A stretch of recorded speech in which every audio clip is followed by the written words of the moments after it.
Salut à tous, je vous fais une petite vidéo, excusez-moi mais elle va être faite un peu à l'arrache parce que j'ai pas de script, j'ai que dalle, je vous le présente vraiment vite fait.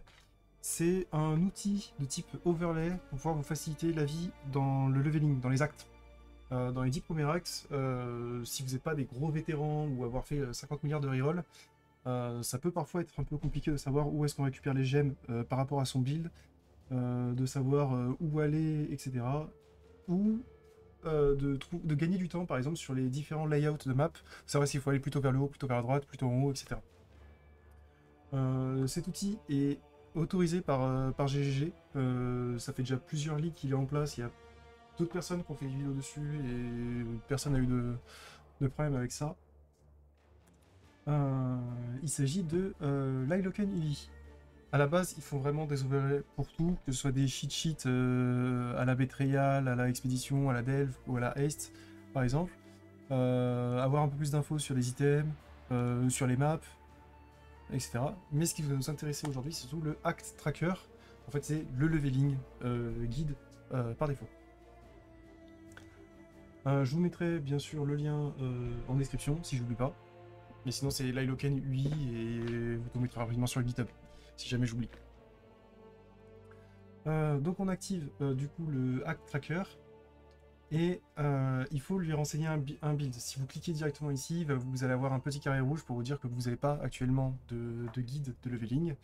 Et pour ça, on va aller sur Exile Leveling. Tac, et voilà. Exile Leveling, c'est un site qui répertorie toutes les étapes de leveling adaptées à un build. Là pour l'instant, on est sur aucun build. Il n'y a aucun build par défaut qui a été créé. Et on reconnaît les étapes. Par exemple, si je prends l'acte 2, on arrive à Southern Forest, on prend la ville, on va à Allfields, on place un portail, on va à Crossroads, on revient pour aller à Allfields récupérer la potion. Ensuite, on retourne à Crossroads, Chamber of Sin niveau 1, niveau 2, on récupère le... En plus, le niveau 2, il faut aller dans la même direction que le waypoint, donc il y a des petits indices comme ça. On complète le trial, etc. Donc c'est vraiment guide étape par étape.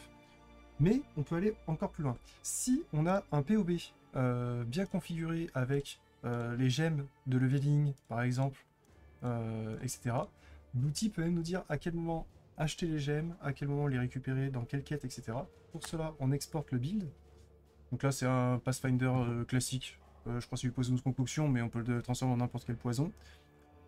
Donc, exporte le build, generate, et copie directement. On ne le met pas sur du POB ou autre chose. Et ici, dans Build, Import Build, on lui met le code de Pass of Building. Hop. Et là, on a toutes les gemmes en fonction de à quelle branche ça appartient. Et si je reviens sur route, maintenant, il me dira par exemple, on tue Ilok, on rentre dans la ville, et à cette quête, on récupère Caustic Arrow. Ensuite, on va à Waypoint, etc.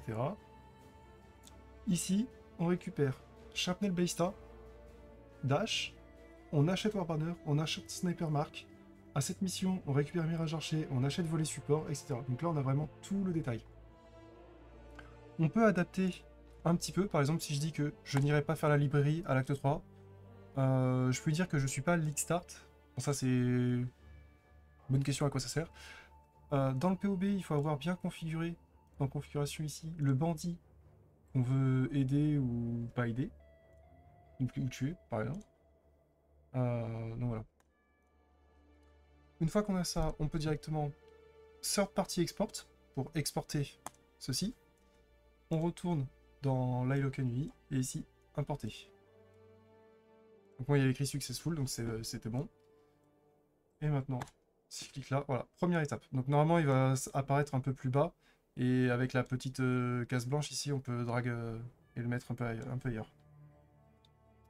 Je vais pas vous l'expliquer tout de suite, mais cocher Gear Tracker et Zone Layout. Et je vais vous montrer un peu à quoi ça peut correspondre. Paf, voilà. Donc là, create, tac, tac, tac, tac, je fais lui. Je vais copier le pseudo juste pour pouvoir vous montrer quelque chose après. Enfin, je vais pas vous faire un tuto ni un leveling complet, hein, c'est vraiment pour aller vite là. Je vais faire que 2-3 zones, hein. Même pas. Bah, la côte. Je vais aller faire la côte, je montrerai peut-être la prison avec un autre perso, pour voir d'autres features. N'hésitez pas à toujours être en mouvement. Toujours, toujours. C'est vraiment... pour gagner du temps sur du leveling, c'est vraiment ne jamais être sur place quand on fait une action. Bon, sauf quand on tape des boss, mais je veux dire... là, par exemple, c'est quand je mets ma gemme, plutôt que de rester le temps de mettre la gemme, bah, je suis déjà en train de marcher, en train d'aller plus loin. Au lieu de claquer les points de talent en étant en ville, les livres qui donnent des points de talent, plutôt que d'ouvrir le menu d'arbre de talent, le faire plutôt pendant qu'on marche, et ensuite revenir. Donc faut cliquer le plus loin possible, machin, mettre son point, revenir. Mine de rien, 1 minute plus 1 minute plus 1 minute, on gagne très rapidement 1 heure ou deux sur le leveling. Ouais, bon, ok, archer c'est trop fort. N'hésitez pas à tuer Hillock le plus proche possible de l'entrée de la ville. Si vous ramassez les objets, je parle. Sinon, essayez de marcher. Et là, boum, ça change automatiquement, ici, d'étape. J'ai rien eu besoin de faire. Et il me dit, parlez à Tarley pour la quête enemy at the gate, take reward Caustic Arrow, entrez à the coast. Voilà. Bon après, normalement, on fait des étapes supplémentaires, on cherche les bottes avec movement speed, on cherche autre chose, mais c'est un autre débat. Et ici, on arrive à Mudflats. Activer le waypoint, et on arrive à la côte, the coast, et maintenant, c'est... faut aller waypoint et Mudflats. Et pourquoi je vous ai fait cocher tac. Ici, zone layout, c'est parce que je vois qu'il y a 3 zones layout différentes. Et en restant appuyé sur Tab, en fait, on peut voir les différents layouts. Donc on a démarré à gauche ici. Et on peut voir que soit il faudra aller vers le haut pour aller là, soit il faudra faire une petite descente, soit il faudra faire tout le tour. Ça, il peut pas le détecter. On peut pas savoir à l'avance quel layout on va avoir. Ni une fois dans la map, il faut commencer à explorer et se rendre compte par nous-mêmes. Là, je pense qu'on va être sur la premier layout. Je pense, ouais, ça. Donc là, on doit partir vers le haut. Voilà. Et c'est pas à l'échelle non plus, on peut partir beaucoup plus loin, redescendre, etc. Mais ça vous donne un peu une idée de layout. Je vais vous montrer par exemple à la prison, juste pour info. Parce que je sais que beaucoup de gens galèrent à la prison de l'acte 1. Ce que ça pourrait donner. Paf, prison.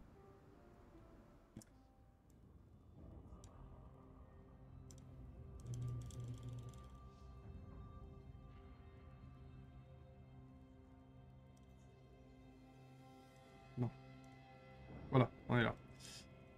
Et donc là, je vois 4 zones layout. Alors techniquement, il y en a un peu plus, il y en a 5 ou 6, c'est juste que ces layouts ont été faits il y a longtemps. Donc ils ne sont plus forcément tous à jour. Enfin, ils existent encore, c'est juste qu'il y en a d'autres qui se sont rajoutés. Et donc là, on voit que généralement, le trial est sur la droite, par rapport à l'entrée.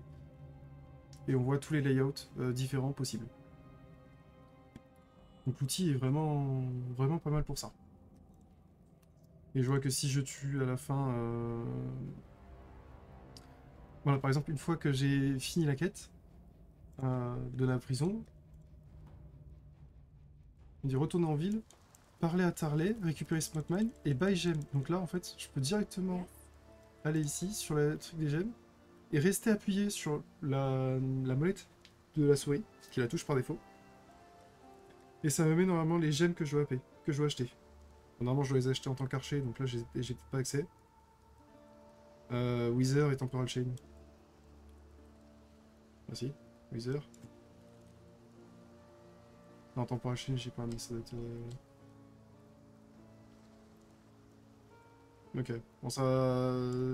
Je l'ai pas testé, donc faudra peut-être faire quelque chose avec ça. Ah si, Withering Steps, voilà, c'est Withering Steps. Il est bien à avoir ça, genre plutôt par là. Voilà. Mais si je le mets à d'autres étapes, où il fallait aussi acheter des gemmes, par exemple celle-là, on dit d'acheter Faster Attack et Void Manip. Voilà, c'est vraiment pratique. Ah, pour le coup, ça nous évite de chercher pendant 1 heure les gemmes quand on doit les acheter. Autre petite info. Je vais prendre mon niveau... Il est où chaud. Non, Acropolis. Juste pour vous montrer, on a d'autres infos supplémentaires sur sur la Lock Enemy, c'est l'XP, les zones à XP. Donc là, si je prends Rebox Full BPS... Voilà, donc Trister level 59, c'est bien mon perso.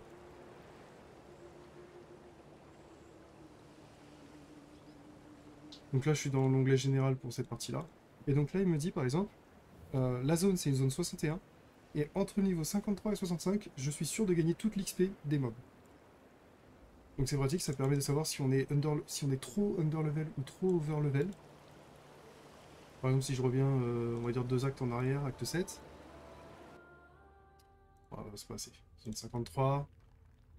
Ouais, donc zone 53, minimum, c'est... Donc là, jusqu'au level 65, je peux encore rester dedans. On est encore trop haut. Par contre, si je vais à l'acte 3, là, on aura des soucis. Ah, donc là, j'ai 26 levels de trop par rapport à la zone. Et je gagnerai que 1% de l'XP de la zone. Ici 15, ok, on peut tenter ici. 10, bon voilà. Donc là, chaque mob, au lieu de me donner par exemple 100 points XP, ils m'en donneront plus que 7. Donc ça permet de savoir si on est vraiment très haut en niveau ou très bas. Pour reset, si jamais vous faites des tests de leveling, vous pouvez rester appuyé sur la flèche de gauche. Hop, et ça revient à la première étape. Et si on fait dans l'autre sens, normalement ça vous met pile là où vous êtes censé être dans les étapes. Par exemple là il considère que je suis à Highgate, donc il est arrivé tout seul. Là par exemple. Hop, et si je remonte à Highgate, il est censé calculer seul. Donc voilà, à peu près. De toute façon on peut naviguer très facilement dedans. Autre tooltip intéressant avec ça, donc là on est en dehors du leveling, mais on a d'autres éléments qui peuvent être pratiques. Par exemple, on peut faire un clic molette sur un item, et là on a le chromatic calculator. Par exemple, on a vraiment beaucoup d'éléments comme ça. Je vous laisserai aller sur le wiki qui en fait a tous les détails, que ce soit la partie Act Tracker, les trial info, etc. Ils ont vraiment bien taffé là-dessus.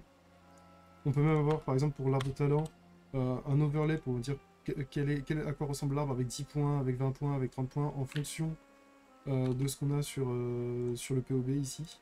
Donc avec les différents arbres de leveling, etc. Donc voilà un peu le genre. J'espère que bah, ça va vous aider déjà. Je vais essayer de mettre à jour de mon côté les filtres de leveling. Je vais essayer de faire peut-être deux autres vidéos pour montrer un peu des leveling rapides, etc. Et puis je vous souhaite une bonne ligne. Salut!